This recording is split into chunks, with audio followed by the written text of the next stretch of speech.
It is the summer of 1957. The fires have been dropped from every Union Pacific steam engine that spring. A handful of big boys, Challengers, and 800s were stored in serviceable condition if traffic levels picked up.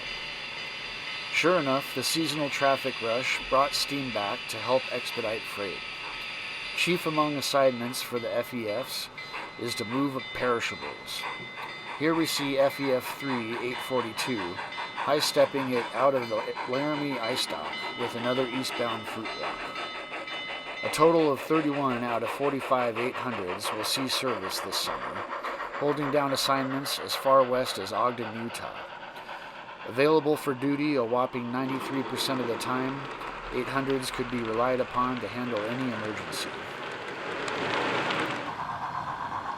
The third batch of 800s, built in 1944, were the last steam engines built for the Union Pacific. They would fight diesels down to the wire. Even with their massive 80-inch drivers, these engines could outperform any diesel on the roster and would eventually lose their jobs based on economy, not their ability to pull tonnage up all but the steepest grades on the system.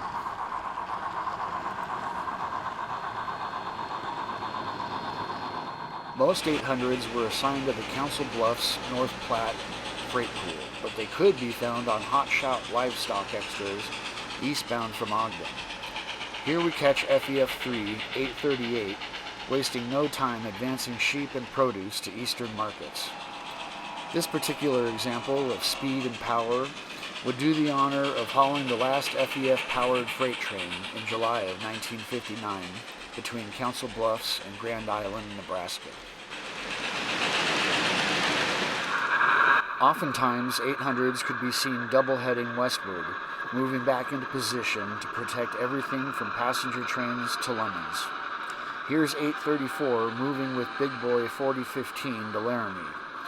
With the completion of the lower-grade Harriman Cutoff, helper service was no longer needed on Sherman Hill. But since this particular train had enough power, it tackles the steeper main number 1 over the original route.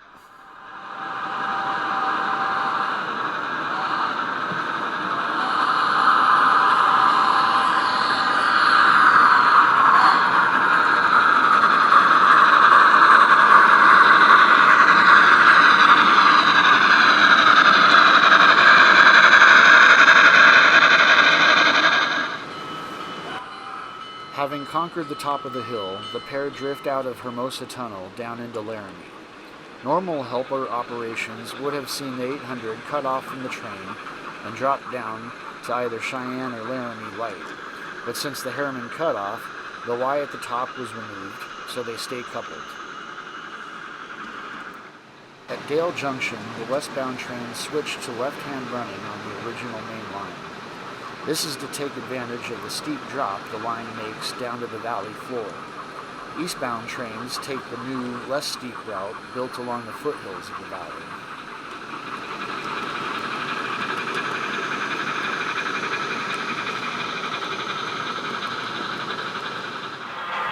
Rules are made to be broken. Standard practice is to put a turbine in front of a steam engine. The logic being that smoke and soot wouldn't be sucked into the turbine and damage the blades. Yet in July of 1957, we can see that that is not always the case.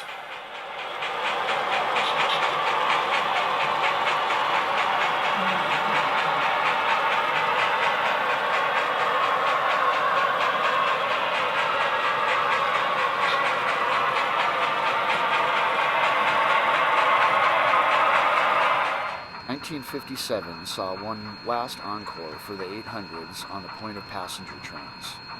Trains 27 and 28 were the unnamed descendants of the Union Pacific's famous Overland Limited, one of the oldest named trains on the UP.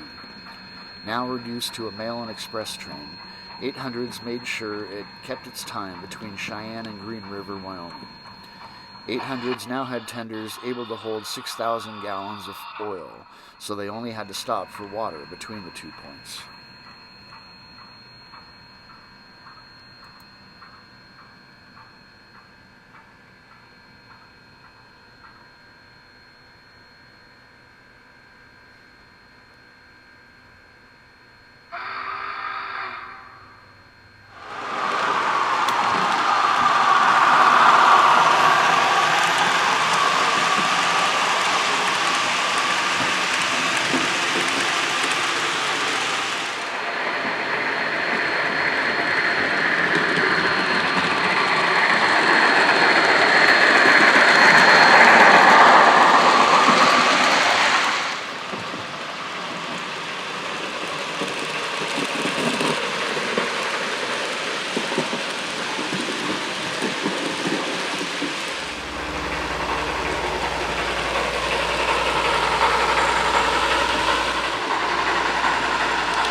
fall, a smaller number of steam engines were put away for the next year. The traffic rush of '58 saw 19 800s return to the high iron. For at least one more summer, mighty 800s polished the rails, making money for Uncle Pete. The majority of the 800s served the Nebraska division, where they could handle over 100 cars eastbound at 60 miles an hour. By the end of the season, negotiations were underway to move all 800s to Nebraska. New diesels seemed to arrive every day. Yes, it took 4 diesels to outpower an 800, but the writing was on the wall. Once again, November came to an end with even fewer steam engines put away serviceable. The UP estimated that they would have enough diesels in 1960 to drop the fires in steam for good. 1959 saw depressed traffic levels to the point of only one 800, 838, making a few runs in July. Everybody thought the end had come for these pinnacles of steam engine design. Or was it? As luck would have it, the UP set aside their newest steam engine, the 16-year-old 844, for an experimental snow melting program. The rest were either going to be donated or scrapped. So 1960 began with yellow diesels plying the lines and steam engines filling up the deadlines. When a railfan group failed to put together a trip with 844 on the drawbar, the Rocky Mountain Railroad Club in Denver stepped in and secured a trip from Cheyenne to Rollins in November.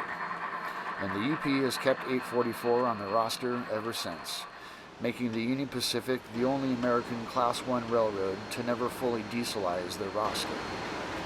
For years, 844 has enthralled generations of young and old and kept the spirit of steam alive on the Union Pacific.